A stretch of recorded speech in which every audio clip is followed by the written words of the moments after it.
ছোটবেলা থেকে বড্ড অভিমানী আর আত্মসম্মান বোধ ছিল আমার। কেউ যদি আমাকে কোনো কিছুতে না করতো তাহলে সে জিনিস বা ব্যক্তিটির দিকে আর একটিবারও ফিরেও তাকাতাম না। নিজের অনিচ্ছা সত্ত্বেও পরিবারের পছন্দের এক সুপুত্রের সাথে বিয়ে হলো আমার। বিয়ের কিছুদিনের মাথায় বুঝে গিয়েছিলাম এদের বাড়িতে কোনো কিছুর অভাব না থাকলেও ঘরে মেয়েদের প্রতি সম্মান দেখানোর মনোভাবের বড় অভাব, যেটা আমার বাবা রাগী মানুষ হলেও আমাদের ঘরে কিন্তু ছিল না। তাই প্রথম এই পরিবেশে খাপ খাওয়াতে আমার ভীষণ কষ্ট হয়েছে। আর শাশুড়ি মায়ের মনে তো হাজার চেষ্টা করেও নিজেকে যোগ্য করে তুলতে পারিনি। আসসালামু আলাইকুম। আশা করছি আল্লাহ তাআলার অশেষ রহমতে সবাই অনেক ভালো আছেন। তো আমার ফার্মের মুরগিগুলো কিন্তু বিক্রি হয়ে গিয়েছে। আর দেখতেই পাচ্ছেন পুরো ফার্মটা একদম খালি। আর ওই দুটো মুরগি এনেছে ঘের থেকে। ঘেরের ফার্মেও পোলট্রি মুরগি ছিল, সেগুলোও বিক্রি হয়ে গিয়েছে। তো এই দুটো মুরগি এনেছে মাদ্রাসাতে দেওয়ার জন্য। প্রতি লটেই দুটো করে মুরগি মাদ্রাসাতে দেই আল্লাহর সন্তুষ্টি অর্জনের জন্য। আর এইদিকে কিন্তু দেখেন আমাদের ফার্মের নতুন সদস্য অ্যাড হয়েছে, হাঁস। তো হাঁস কিনে এনেছি 7টা হাঁস 3500 টাকা দিয়ে, মনে হয় কমই কেনা হয়েছে। আর বাড়ির ফার্মে যে মুরগি ছিল তার থেকে একটা মুরগি রেখেছি নিজেরা খাওয়ার জন্য। তো অবশ্যই ওইটার রেসিপি আপনাদের সাথে শেয়ার করব যেদিন রান্না করব ইনশাআল্লাহ। তো এরপর বিকেলের দিকে আসছে আমি কচুর লতি ওঠানোর জন্য। এটা হচ্ছে আমাদের বাড়ির পিছনে। তো এই তো আমি ভাবছি এটা লতি, কিন্তু আসলে এটা লতি না। তো যাই হোক, ডস খেয়েছি। আর বাই দ্য ওয়ে বলে রাখি, আমি কিন্তু জীবনের প্রথম এই যে কচুর লতি উঠাচ্ছি। এর আগে কিন্তু কখনোই কচুর লতি উঠাই নাই। তবে খেয়েছি তো অনেকবার, রান্নাও করেছি, কিন্তু উঠানো হয় নাই। কেউ না কেউ উঠিয়ে দিয়েছে বা বাজার থেকে কিনে এনেছি, সেগুলো রান্না করেছি। তো যাই হোক, এখন হচ্ছে আমি কচুরলতি উঠিয়ে তারপরে বেছে নেব। আর এরপরে রান্নাটা হচ্ছে পরের দিন করব, পরের দিনের রান্নাটা শেয়ার করব, যেহেতু এখন বিকাল হয়ে গেছে। এখন তো আর রান্না করব না, আজকে রান্না বান্না শেষ। তো প্রথমেই যেটা বলেছি, এই বাড়িতে মেয়েদের প্রতি সম্মান দেখানোর মনোভাব নেই বললেই চলে। আর আমার শাশুড়ি মাও যেহেতু এই বাড়িরই বউ, তো সেও কিন্তু ঠিক ওইরকম পরিবেশেই জীবনটা কাটিয়ে দিয়েছেন।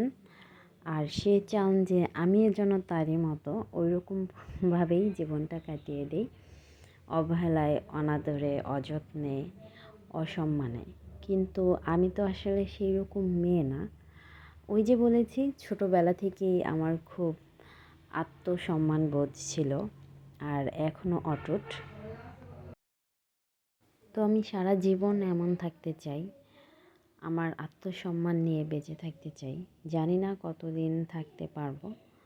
তো যেদিন থাকতে না পারবো সেদিন জানি না কি হবে। আমি এখানে থাকবো কি না থাকবো সেটা উপরওয়ালাই ভালো জানেন। তবে আমি আত্মসম্মানহীনতায় বাঁচতে পারবো না। আমি চেষ্টা করি আমার সাধ্য মতো কাজ করার, সকাল থেকে শুরু করে সন্ধ্যা পর্যন্ত। যতটুকু সময় খাওয়া দাওয়া, গোসল, নামাজ কালাম পড়া, এই ছাড়া প্রতিটা সময়কে কাজে লাগানোর আর যোগ্য বউ হয়ে ওঠার। তবে আদৌ পারবো কি না সেটা জানি না।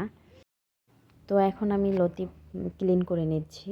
লতি এইভাবে ক্লিন করতে হয়, যে বটি দিয়ে যেভাবে দেখছেন কুড়িয়ে কুড়িয়ে তারপরে উপরের আঁশটা ছাড়িয়ে নিতে হয়।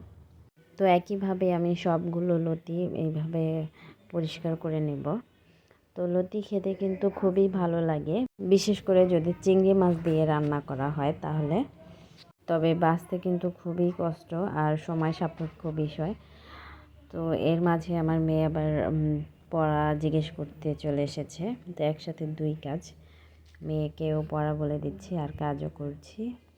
আর এই সবগুলো কিন্তু ক্লিন করতে করতে একদম সন্ধ্যা হয়ে গিয়েছিল। আর এখন আমি আপনাদের সাথে সন্ধ্যার একটা ভিউ শেয়ার করব। আশা করছি আপনাদের ভালো লাগবে দেখে। আর এই তো সন্ধ্যার আকাশ কি সুন্দর, মনে হচ্ছে রক্ত লাল, মানে রক্তিম আকাশ। আর এটা হচ্ছে পরের দিনের ভিডিও, রান্নার ভিডিও। তো লতি রান্না করার জন্য আমি এখানে পেঁয়াজ, মরিচ, রসুন আর সব কিছু দিয়ে দিয়েছি তেলে। এরপর আমি বাটা মশলাও দিয়ে নিচ্ছি, রসুন বাটা, আদা বাটা, সামান্য একটু পেঁয়াজ বাটা আর জিরা বাটাও দিয়ে দেব আর কি, সব মশলাই দেব। এরপরে দিয়ে দিচ্ছি সরিষা বাটা। আর সরিষা বাটা দিয়ে লতি রান্না করলে অনেক স্বাদ হয়, অনেক বেশি। তো এখন আমি এই সবগুলো ভালোভাবে কষিয়ে নেব। আর কাঁচা মশলাগুলো ভালোভাবে কষানো হওয়ার পরে এরপরে আমি শুকনো মশলা দিয়ে দেব। এখানে দিয়ে দিচ্ছি হলুদ আর জিরা।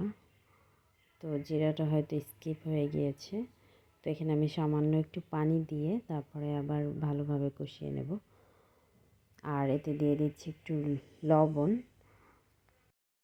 তো মশলা ভালোভাবে কষানো হয়ে গেলে এর মধ্যে আমি সেই ধুয়ে বেছে রাখা লতি দিয়ে দেব।